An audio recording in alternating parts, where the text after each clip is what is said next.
Good morning, everyone. Everyone. Everyone here. My name is Mary Botts. And I'm Tirza Pinchakowski. And we are going to be talking about the book Metamorphosis by Franz Kafka. Yes. So, to begin, Franz Kafka was born Jewish, but he held on to his German culture.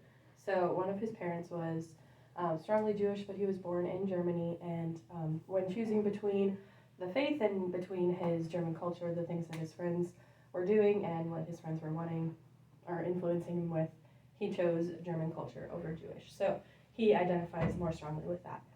A few random things that really shaped Franz in his writing and his lifestyle was his relationship with his father. We see that relationship, or the lack of relationship, come out in a lot of different themes throughout his stories and his writings. His father really worshipped success and social advancements and different things like that, and so we can see a lack of a father figure or a negative influence of father figures within his writing because of that. Franz received his doctorate as he was studying. He wanted to continue studying. He wanted to continue in education, schooling. And so he continued to pursue further education. He started working at an insurance company actually after getting his degree, which didn't really line up with what his degree was for, but that's the way that he found to support himself. And because of that, he began to live what he called a double life, where he would go to the insurance company and do work and be present in that, and then come home and live an entirely different life of writing and being creative and just creating these stories. So he was hard at work during the day, but then at night he was just writing away. Franz was actually engaged to several different women throughout his life. Even though he only lived to being 40, he was engaged to at least 3 different women, but he was never actually married. So those are just a few little random things about Franz. Metamorphosis, the book, was actually written in German, but then it was translated into English by Susan Bernowski. She is a prize-winning translator of numerous German novels. She did at least 7 very well-known novels by an author. I forget his name, that's on me. But she is one of the most well-known German translators. She is currently a professor of literary translation at the Columbia University School of the Arts. She was born in 1966, is still translating and writing and teaching today. For her translations, she has received many different awards and prizes. She's received Independent Foreign Fiction Prize, a translation prize, the Unger Award for Literacy Translation, and many more. So she is very well known and very respected in this field. Kind of transitioning into our novel of the week. Metamorphosis is a very odd book. Personally, between the two of us, neither of us particularly enjoyed it. It just wasn't really a genre or the writing style that I loved. Mm-hmm. But I really thought that I'd take the theme, what makes us human, and go with that, because we see in the very beginning that Gregor is, his life as he knows it is taken as he is transformed into a large bug, which is an interesting storyline. What makes us human? I kind of have this divided into categories. Also, our slides are really cute. I'm sad you guys can't see them. But I have them divided into categories. My first one was career, because it was the first thing that Gregor thinks about as he's waking up. He can't go to, he's thinking about his job and all the things that he needs to do. Gregor's career is not just chosen from him, but it's also taken from him. So it's not something that he's passionate about, but it's something that brings in money and helps support his family.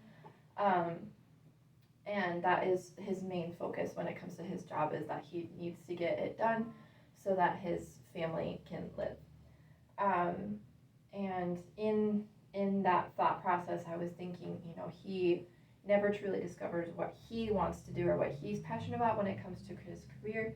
And because of his transformation, he never really is allowed to discover that part of himself.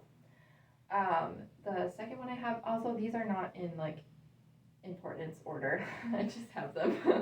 The second one I have is materials.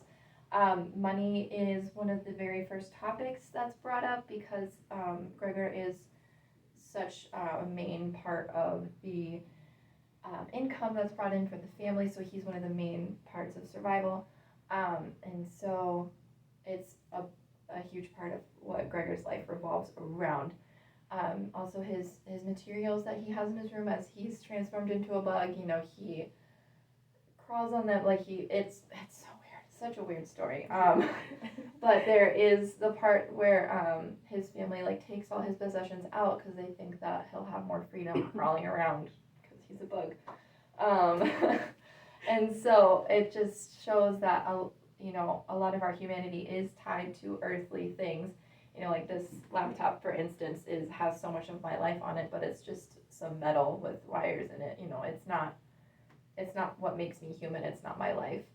I mean, it has a lot of my life on it, but materials can definitely throughout our experiences and life and everything can hold on to what makes us us. The third one I have is love. I feel like it's kind of cliche to say that love makes us human, but it is very, very true. Gregor loves his family and has sacrificed so much for them, including his passions and his work life and everything. Everything he does is for them. He does not necessarily get the same love and sacrifice in return. In the beginning, when he is turned into a bug, we see that his family is, obviously at first very concerned and scared because who wants to live with a giant bug? Not me, that's for sure.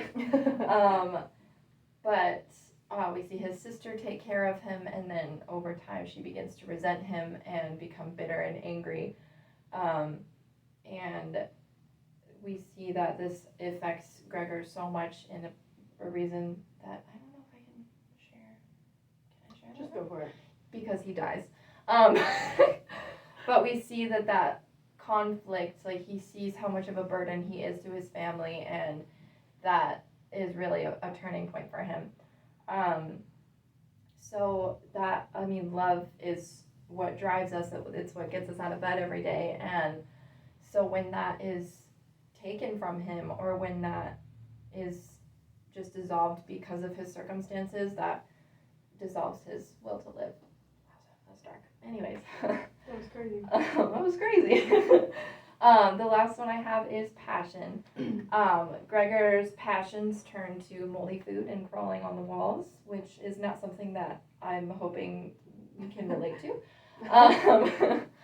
But what I was thinking, because of his closed off life and his only purpose is really to serve his family, when he can no longer do that, we see that he isn't really passionate about anything from his human life, and nothing has stuck.